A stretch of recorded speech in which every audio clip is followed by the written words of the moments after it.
अगर आज आप पढ़ाई से थक चुके हो, अगर बार बार फेल होने का डर सताता है, अगर आपको लगता है कि आपकी परिस्थितियां ही आपकी किस्मत है, तो इस वीडियो को आखिर तक जरूर देखना, क्योंकि यह कहानी आपकी सोच बदल सकती है। यह कहानी है राहुल की।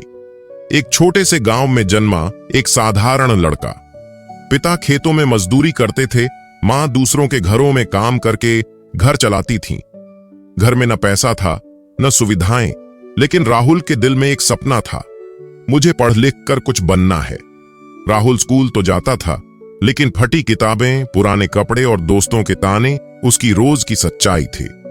कुछ लोग हंसते थे, कुछ कहते थे इससे कुछ नहीं होगा, लेकिन राहुल रोज खुद से कहता था, मेरी हालत मेरी पहचान नहीं है।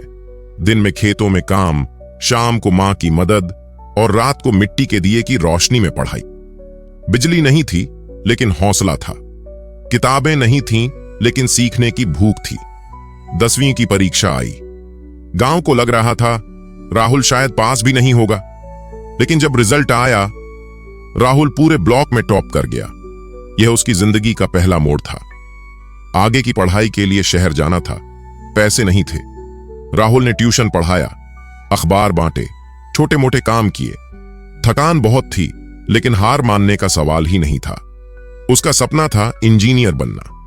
उसने प्रतियोगी परीक्षा दी, लेकिन पहली बार में असफल हो गया।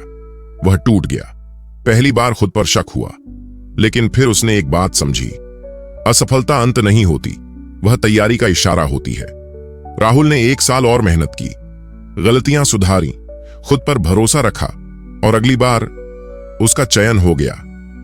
आज राहुल एक सफल इंजीनियर है, लेकिन सबसे बड़ी बात, वह अपने गांव के बच्चों को मुफ्त में पढ़ाता है। वह कहता है, अगर मैं कर सकता हूं तो तुम भी कर सकते हो। याद रखो, परिस्थितियां नहीं, आपका संघर्ष आपकी पहचान बनाता है। अगर आज रास्ता कठिन है तो समझ लो आप सही रास्ते पर हो। अगर यह कहानी आपको छू गई हो तो वीडियो को लाइक करो, शेयर करो उस दोस्त के साथ जो हार मान रहा है, और सब्सक्राइब करो, क्योंकि अगली कहानी आपकी जिंदगी बदल सकती है।